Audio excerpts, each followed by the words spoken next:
I find it absolutely fascinating when someone who is in the public eye for years all of a sudden completely disappears.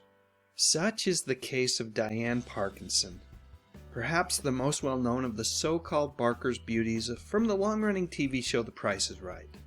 One day she was all over the place, media-wise at least, and then, just like that, she was gone. Over the course of the next few minutes, I'll explore what led up to her disappearing act. But first, let me introduce myself. Hi folks, my name is Dave Sundstrom, and I like to think of myself as something of a pop culture historian, especially when it comes to music, movies, and television. Simply put, I love talking about this stuff. So with that said, let's get rolling. For those who aren't familiar with the Price is Right game show, I've just got to ask, where have you been? The show is currently celebrating its 50th anniversary on television. 50 years on the air right now. We have an audience back. How about that? Every day this week, somebody will get a chance to win up to $1 million. It's going to be a great year. The Price is Right. New season starts Monday, September 13th on CBS. Over the course of the show's run, there have been a handful of hosts, but this guy, Bob Barker, was the face of the show for decades. Growing up, I loved watching The Price is Right, especially during the summertime when I didn't have to pretend to be sick to watch it. And I especially loved the Big Wheel. Yep, I remember those contestants who struggled to spin the darn thing, but it must have been pretty heavy. And I would second guess those brave souls who chose to spin it a second time when their number wasn't quite as high as they wanted it to be.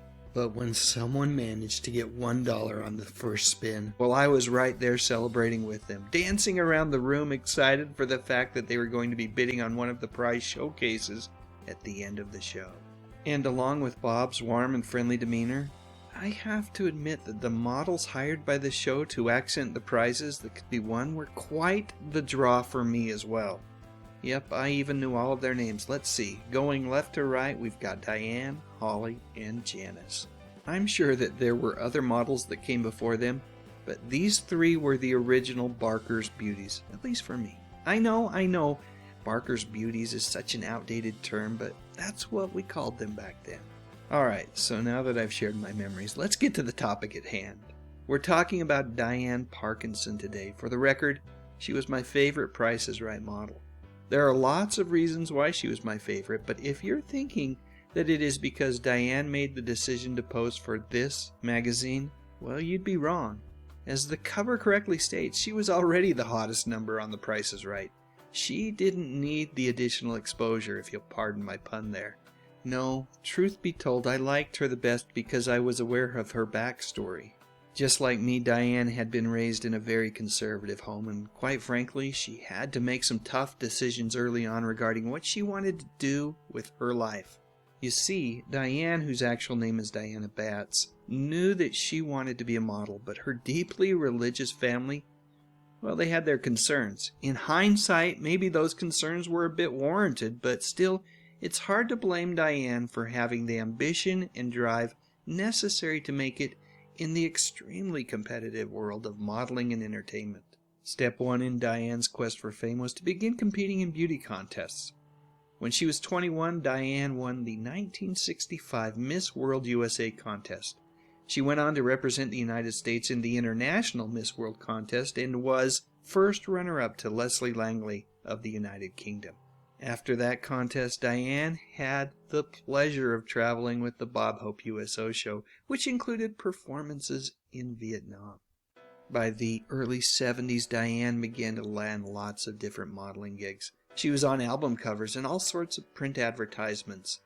And even more importantly, she was beginning to get offers for small roles on television, which all led up to 1975, the year that Dian made her first appearance on The Price is Right. At first, she was just substituting for another model who had taken a temporary leave from the show, but before long, Dian was a permanent member of the team. She would stay on that team for 18 years. Her final appearance was in the summer of 1993, and on that particular episode, midway through the show, Bob Barker did something very unusual. He stopped the program and gave her the opportunity to say farewell to her fans. At the time, she mentioned that she was pursuing other interests. but she didn't get any more specific than that. And then, just like that, she was gone. She didn't completely vanish at that point, because a year later, Diane hit Bob Barker and The Price is Right with a lawsuit claiming that she'd been sexually harassed and that she'd felt forced into a relationship with Barker just to keep her job.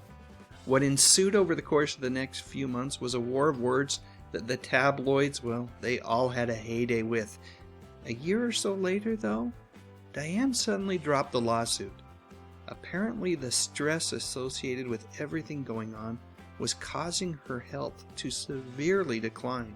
And with that, or perhaps better said because of that, Diane walked away from it all.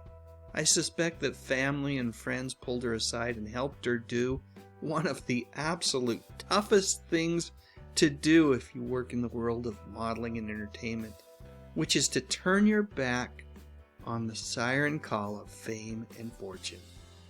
In a nutshell, Diane had had enough. It was time to move on. Interestingly, Diane's lawsuit wasn't the last. Over the years, there have been multiple legal complaints made by the models who have worked on that show. As much as I love the program, and yes, I still watch it from time to time, it would seem that behind the scenes, the culture could use a little bit of improving. Just a few years back, I saw this headline grace the cover of one of the supermarket tabloids. I didn't read the article, although I suspect that Diane had nothing to say and that the article was simply a rehash of statements made during the early 90s. Maybe, just maybe I didn't read the article, because this is how I choose to think of Diane these days. Strong and independent, not concerned with a life that she lived decades ago. It's my hope that her life now is one where she's surrounded by those people who truly love her and care about her in a way that the people who inhabit the frenetic world of modeling and entertainment, well, they never could.